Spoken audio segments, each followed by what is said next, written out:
Olá, seja sempre muito bem-vindo, bem-vinda a este canal que busca ser sempre interativo, participativo, diretamente de Dois Córregos, interior de São Paulo. Peço licença para falar com você, onde quer que você esteja me vendo.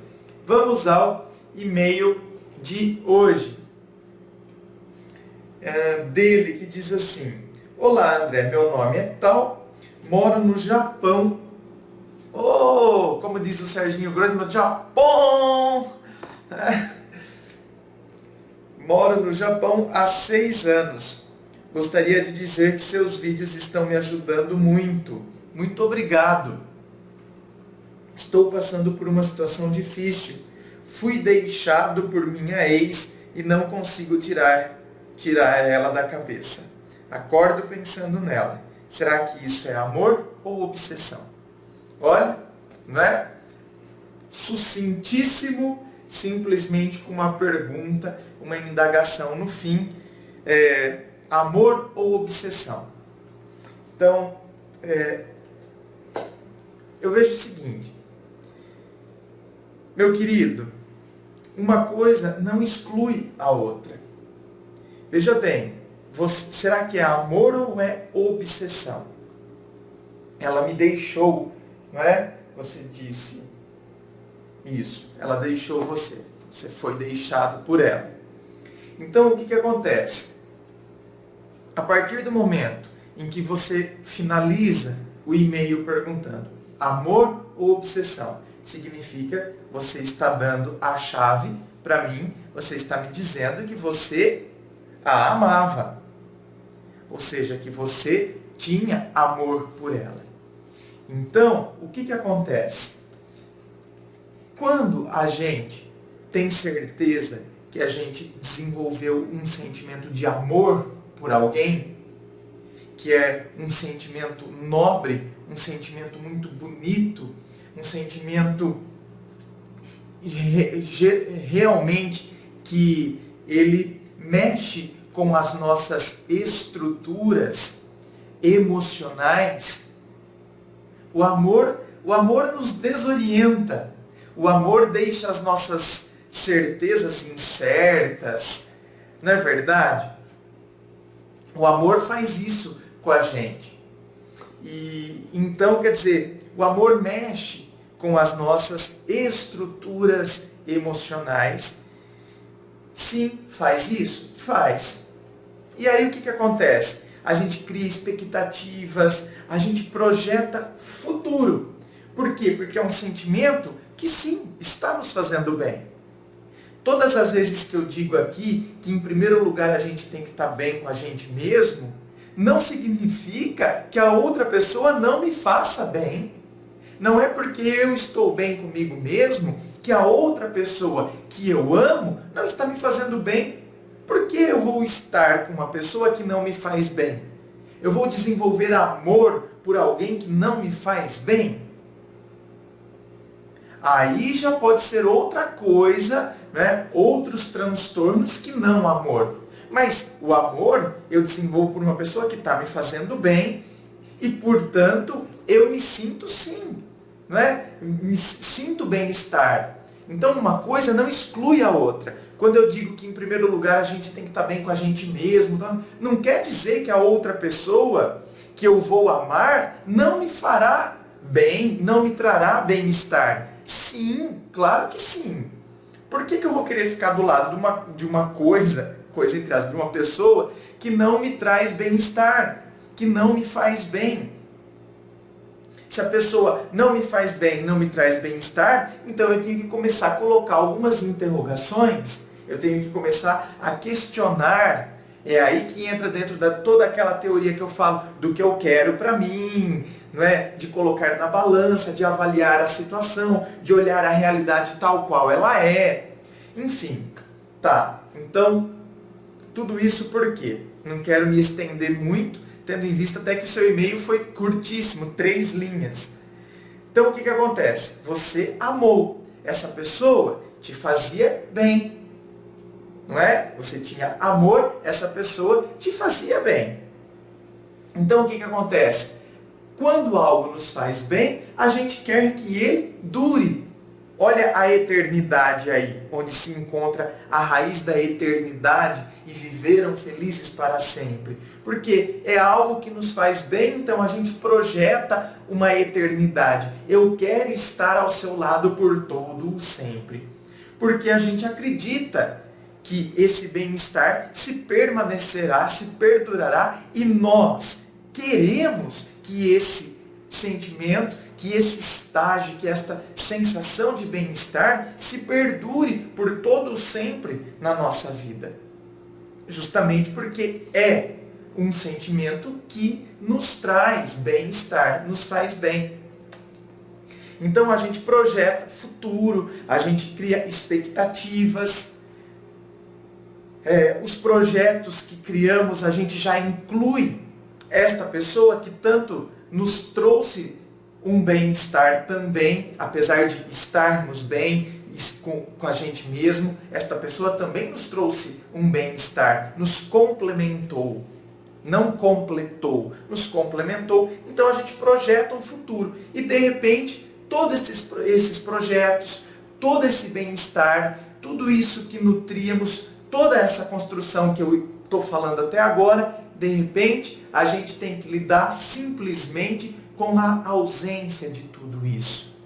Esta pessoa que era a representação de tudo isso, a concretização de toda essa sensação interna, toda essa sensação interna eu materializei nesta pessoa, a qual eu amo. E de repente esta pessoa, não estamos aqui, não sei qual foi o motivo ou quais foram os motivos, esta pessoa chegou e terminou com você, deixou você. E você, por sua vez, deve aceitar a decisão dela, respeitar a decisão dela, porque não nos resta outra alternativa a não ser aceitar a decisão da outra pessoa. Não podemos obrigá-la a nada, não podemos obrigá-la a permanecer ao nosso lado, porém, toda a materialização desse bem-estar que sentíamos agora se vai, se desfaz. A materialização evapora-se. Então, é evidente que aquele sentimento de bem-estar transforma-se no seu oposto. Transforma-se em mal-estar. E aí eu quero combater este mal-estar. E como que eu combato este mal-estar? Primeiramente, através das recordações. Eu combato este mal-estar recordando-me daquela sensação de bem-estar que aquela pessoa me trazia. Então, eu me recordo daquilo numa tentativa de anestesiar este mal-estar, de recordando-se daquela pessoa que me trazia bem-estar, eu afugentar o mal-estar que agora toma conta de mim. É por isso que aquela pessoa que era a materialização do meu bem-estar, de todos os projetos de futuro, que se foi, fica presente. E aí a gente tem que tomar cuidado. Quando a gente olha a partir desta ótica e a gente entende que são recordações e que recordações que são lembranças, até porque estamos passando por uma situação dolorosa e o nosso inconsciente, o nosso coração quer minimizar essa dor e vai minimizar essa dor buscando nas recordações os momentos bons para combater como antídoto para este mal-estar. Quando a gente tem isso como chave de leitura, então a gente entende que isso faz parte de um processo natural. Olha, até combina com a frase que eu estou hoje estampada na camiseta. Não tem problema sentir tristeza, o problema é permanecer nela.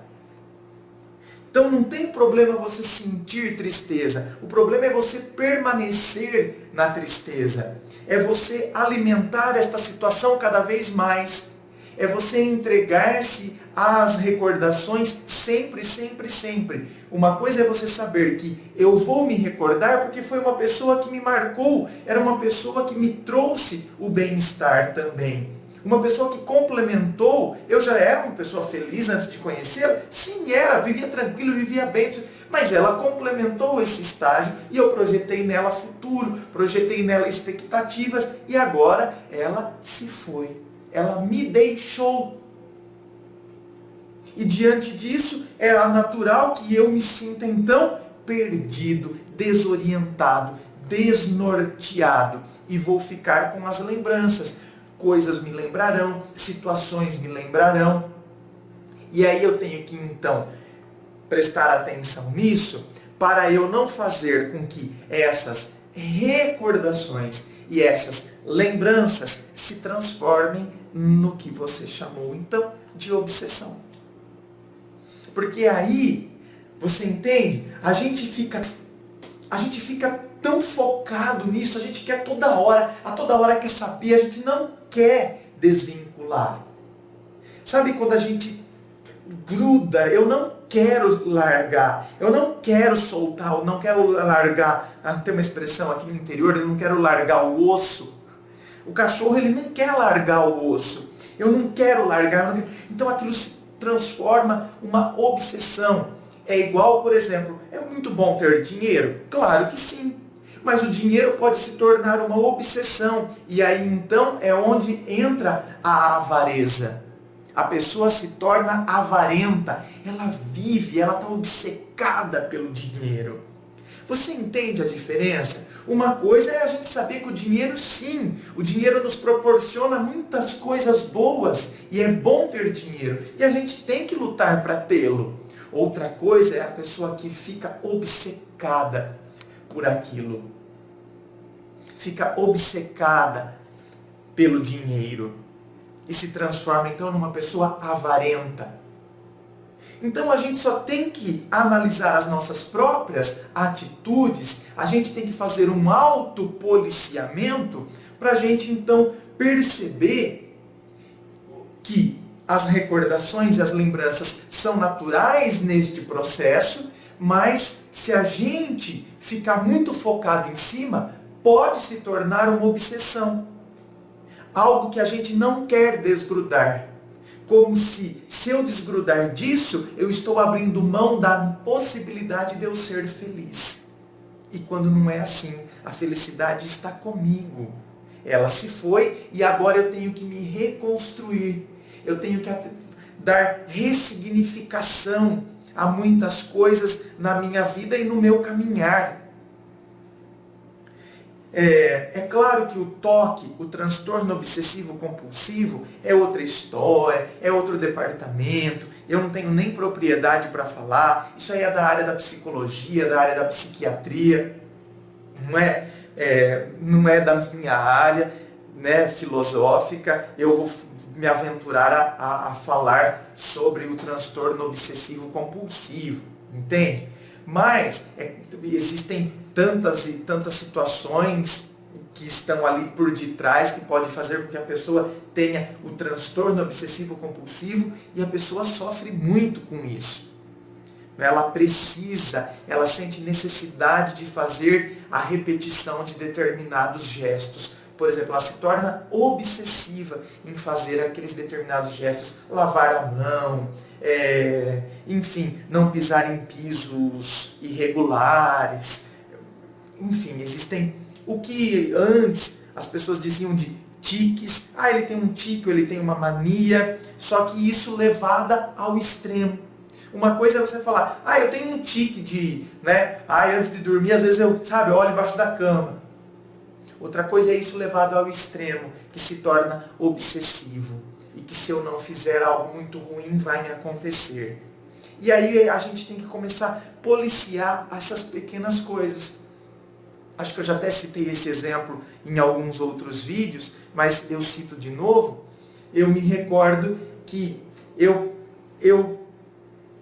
tinha uma mania, olha lá, uma mania, um tique de contar os degraus das escadas que eu subia. Olha, era assim.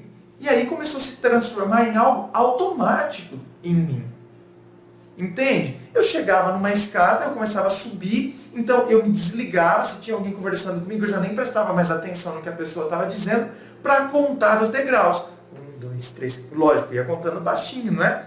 1, 2, 3, 4, 5, 6. E às vezes, quando eu chegava no final da escada, e eu ainda virava para a pessoa que estava do meu lado, um amigo, uma amiga, eu falava assim, sabe quantos degraus tem aqui? Chuta, adivinha quantos degraus tem aqui? Quer dizer, além de tudo, incluía a outra pessoa na minha mania.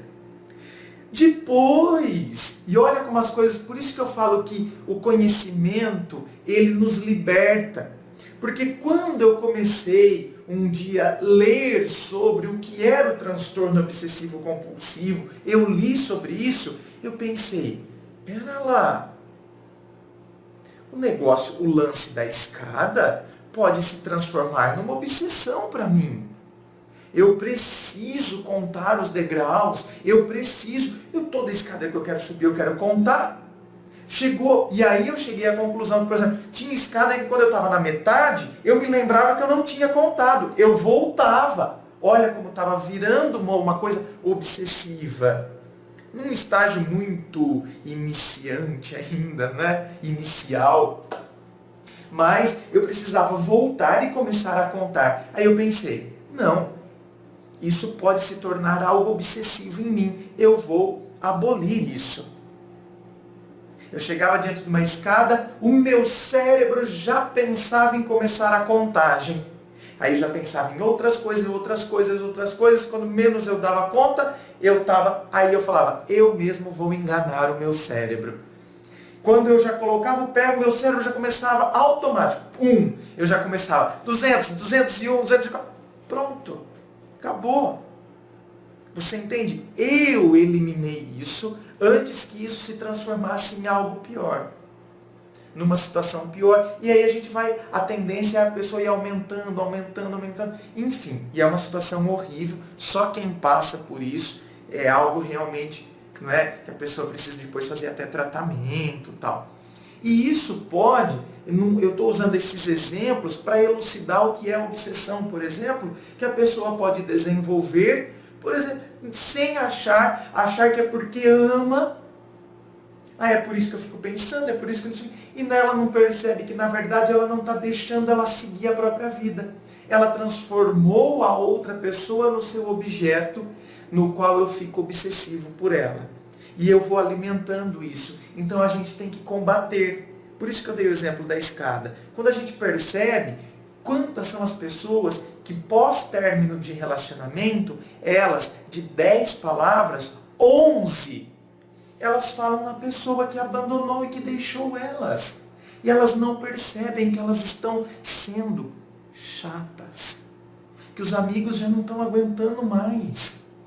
O centro da conversa é sempre a outra pessoa. Ela sempre está se lamentando. Lógico, os amigos querem nos ajudar. Mas chega um momento que a gente tem que se ajudar e a gente tem que perceber que nós estamos obsessivos por aquele assunto. Nós estamos obsessivos por aquela pessoa. A gente só fala nela. A gente só fala daquela situação. A gente não fala outra coisa. Então a gente não se ajuda. A gente não combate. E aí sim é onde pode virar a obsessão. E a obsessão não é algo legal. Não é algo que nos faz bem. E a gente tem que buscar sempre coisas que nos façam bem. Justamente para que a gente esteja no nosso equilíbrio. Para que a gente tenha o nosso bem-estar. É isso, meu querido. Eu espero de coração ter podido aqui, de forma singela, contribuir aí com essa sua pergunta e contribuir com todos que acompanham a este canal. Quem gostaria de saber a diferença entre a gravação gratuita, que é esta que vai ao ar aqui no YouTube, e a gravação privada, clique aqui e assista ao vídeo explicativo. E claro, participe do Facebook, clique em seguir, participe do blog Ponto de Vista, lá eu coloco meus textos, minhas ideias, meus pensamentos, participe do blog, participe de todas as sessões que constituem aqui o canal Ponto de Vista no YouTube. E claro, inscreva-se, eu fico aqui aguardando a sua inscrição. Muito obrigado e um forte abraço.